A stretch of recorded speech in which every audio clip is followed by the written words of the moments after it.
सिंहस्थ सहाय्यक समिती द्वारा प्रसारित सोहळा कुंभ पर्वाचा श्रद्धा सेवा समरसतेची उभारणी सिंहस्थ कुंभ पर्वणी या सिंहस्थ कुंभ पर्वानिमित्तानं प्रसारित करीत आहोत जनजागरण भावजागरण आणि जनसहभागाचा अर्थ उलगडणारा कार्यक्रम सोहळा कुंभ पर्वाचा. संकल्पना महेश दाबात, लेखन आणि निर्मिती सुप्रिया देवघरे, कॅलिडोस्कोप नाशिक. ऐकूया जनजागरण भावजागरण आणि जनसहभागाचा सोहळा कुंभ पर्वाचा.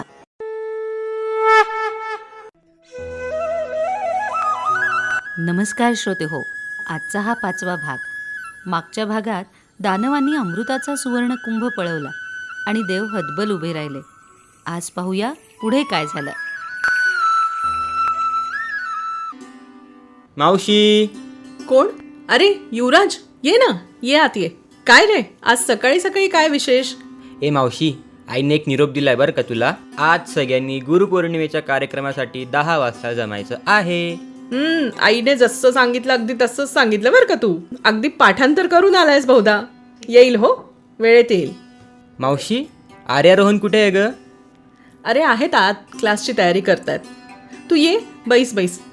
येतीलच ते इतक्यात. अगं नाही मावशी, मी शिकतो. आज क्लासला ना गुरुपौर्णिमेचा कार्यक्रम आहे, तर मी आर्या आणि रोहनने काहीतरी ठरवलंय. अरे वा, छान करा. हा, ऑल द बेस्ट बरं तुम्हा सगळ्यांना. त्यांना वेळेत पाठव बरं का. बरं बरं. गुरुर्ब्रह्मा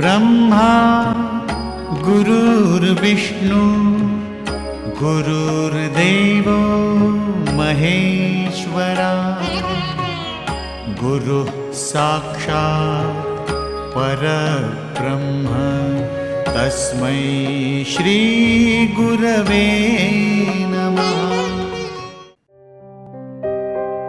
अहो, आवरलं का तुमचं? या बरं, पटकन चहा घ्या आधी. अरे कालचा ऑफिसचा किस्सा सांगायचा राहिला. ऑफिसमध्ये ना चर्चा रंगली होती. कुंभ पर्वाविषयी कोणाला काय माहिती आहे वगैरे वगैरे. मी त्यांना आपल्या चर्चेबद्दल सांगितलं सगळं. म्हणजे आईंनी माहिती दिली आणि कॉलर मात्र तुम्ही ताट करून घेतली, हो ना? खरंच आपल्याला निदान बेसिक माहिती तरी असली पाहिजे. काल मी जे काही थोडी माहिती सांगितली ना, त्यावरून बॉसने मला थेट कुंभ कोऑर्डिनेटर म्हणूनच जाहीर करून टाकलं. अरे वा, म्हणजे घरातलं ज्ञान आता ऑफिसातही कामी आलं तर. हो ना.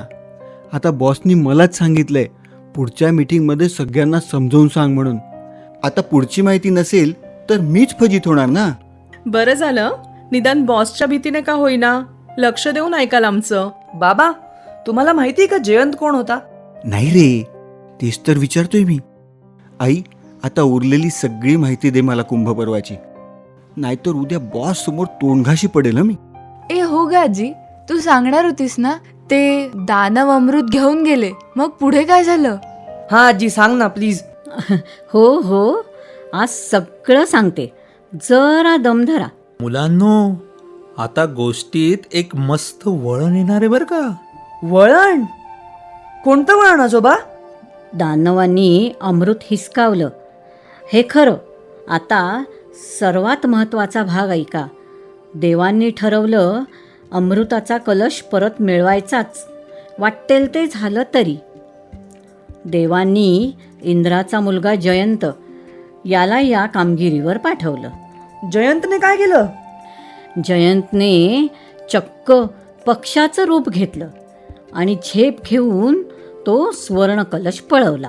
काय काम केलं जयंतने, मस्तच. पण तो एकटा नव्हता हां. त्याच्यासोबत 4 देव होते, प्रत्येकाची एक खास जबाबदारी. कोण कोण होते ग? चंद्र कलशातून अमृत सांडणार नाही हे बघण्यासाठी होता. सूर्य कलश फुटणार नाही याची काळजी घेत होता. गुरु म्हणजे बृहस्पती, राक्षसांना रोखण्यासाठी उभा होता. आणि शनी, जयंतने स्वतःच सगळं अमृत पिऊन टाकू नये यावर बारीक लक्ष ठेवून होता. म्हणजे शनी महाराज तेव्हाही क्वालिटी कंट्रोल करत होते तर. जबाबदारीची कामं मिळून मिसळून करायला हवी. इट्स ऑल अबाउट टीमवर्क है ना. बरोबर आहे. अमृत म्हणजे साधी गोष्ट नव्हती ना. आणि हे 4 ग्रह सूर्य, चंद्र, गुरु आणि शनी यांच्याच स्थितीनुसार कुंभपर्वाच्या तिथी ठरतात बरं का. अच्छा, कुंभपर्वाच्या तिथी यावरून ठरतात तर. कुंभपर्व कुठे आणि केव्हा होणार हे कोणतीही एक व्यक्ती, संस्था किंवा सरकार ठरवत नाही बरं का. खगोलशास्त्रीय घटनांवरून तिथी निश्चित होतात. बाबा, मला आत्तापर्यंत वाटायचं की ही फक्त एक परंपरा आहे आणि त्यावरनं या गोष्टी ठरतात. हे एवढं वैज्ञानिक असेल याची मला कल्पनाच नव्हती. परंपरा आणि विज्ञान इथे हातात हात घालून चालतात. आजोबा, आजीला पूर्ण करू देत ना. आजी, काय झालं ग पुढे जयंतचं?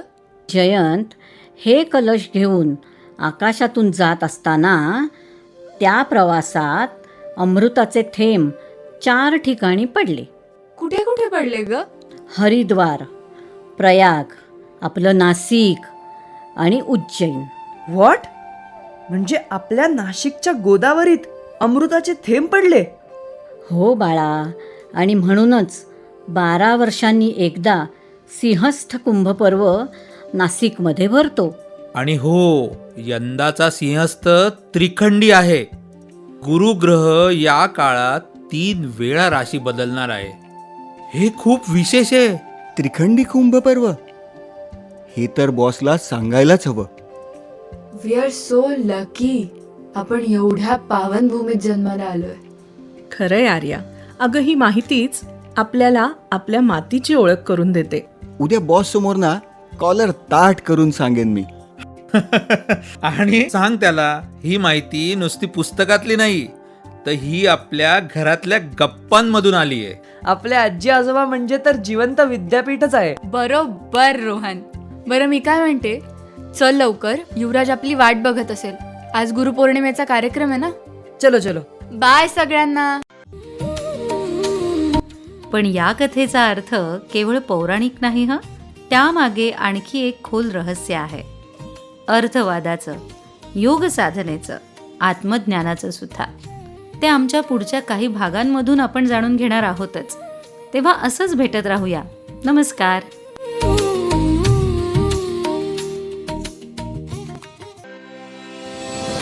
कुंभपर्व म्हणजे केवळ स्नान नाही, तर तो भारतीय ज्ञानपरंपरेचा महोत्सव आहे.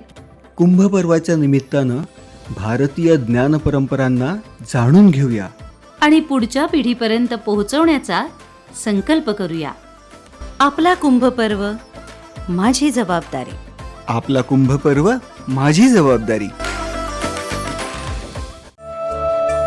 आत्ताच आपण ऐकलात श्रद्धा, सेवा, समरसतेची उभारणी सिंहस्थ कुंभपर्वणी निमित्त जनजागरण, भावजागरण आणि जनसहभागाचा अर्थ उलगडणारा कार्यक्रम सोहळा कुंभपर्वाचा. सहभाग होता अनिता, सुमंत, रेश्मा, तुषार, तनिष्क आणि स्वरा. संकल्पना महेश दाबक यांची. लेखन आणि निर्मिती सुप्रिया देवघरे, कॅलिडोस्कोप, नाशिक. तेव्हा ऐकत रहा सोहळा कुंभपर्वाचा. सोहळा कुंभपर्वाचा. विशेष सहकार्य आयव्ह्यू एंटरप्राइजेस.